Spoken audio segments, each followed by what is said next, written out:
Mouin Rabbani is a Middle East analyst specialising in Palestinian affairs and the Arab-Israeli conflict. He joins us live from Montreal. Thank you very much indeed for being with us. What do you make of the latest situation? How long can this exchange continue?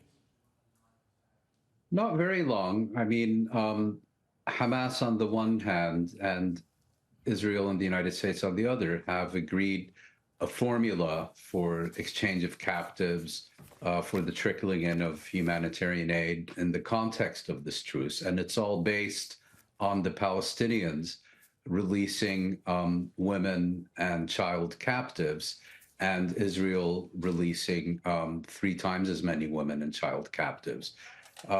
Pretty soon, the women and children still being held captive by Palestinians will run out, so to speak.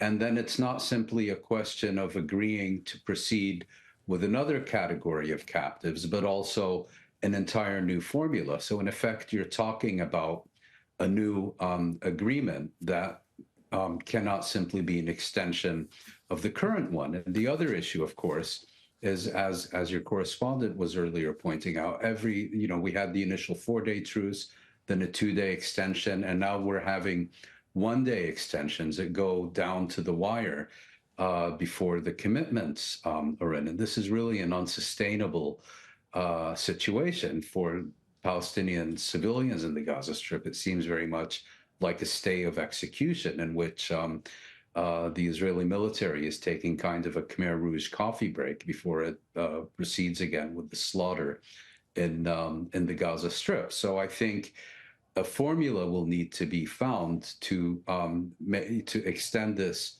for at least a rather extended period. Whether that is going to be possible or not, I think, is very much an open question, because there are some Israelis and some Americans who are very eager to get the bombs falling again, while there are others who are primarily concerned with containing this so that it doesn't escalate into a more regional conflict. Right. Well, given what you say then, I mean, if an agreement is indeed reached, will it give an indication of US intentions here in the wider context?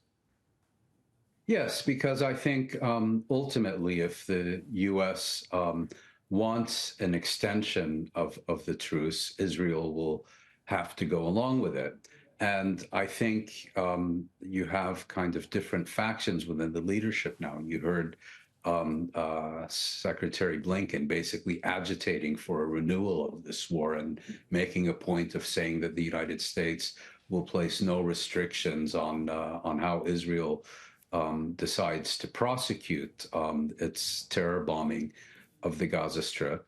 And then you have others that are more associated with the Pentagon and the CIA, whose primary concern is the ramifications that a renewed conflict could have on US interests in the Middle East, particularly a more regional conflict that could directly involve the United States. And I think they're beginning to think of a potential off-ramp. We're still quite far from that.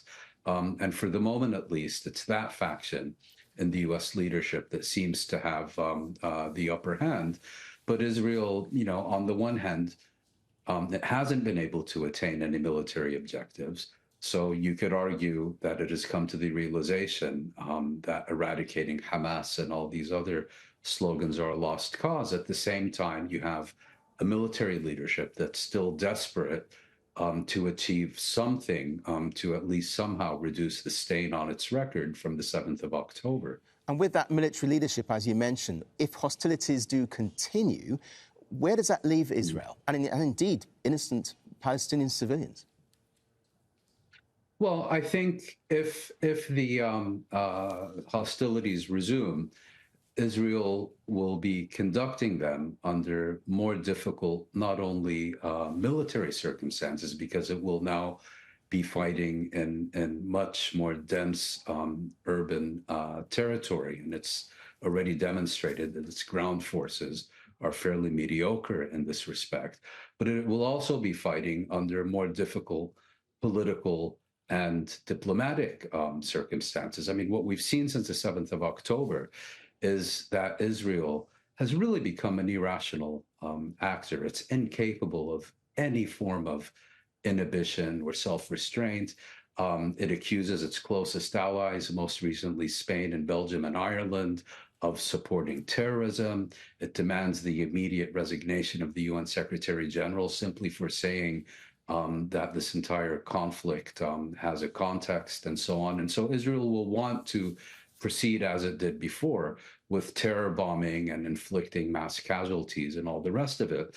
But I think, we should at some point expect one or two more furious Israeli offensives that are unlikely to achieve much of military significance. But I don't think, when Israeli leaders talk about another month or two or another year of continued attacks on the Gaza Strip, such as we saw before this truce, I don't really think that's on the cards anymore. Mouin Rabbani, we appreciate your insights. Thank you. Thank you.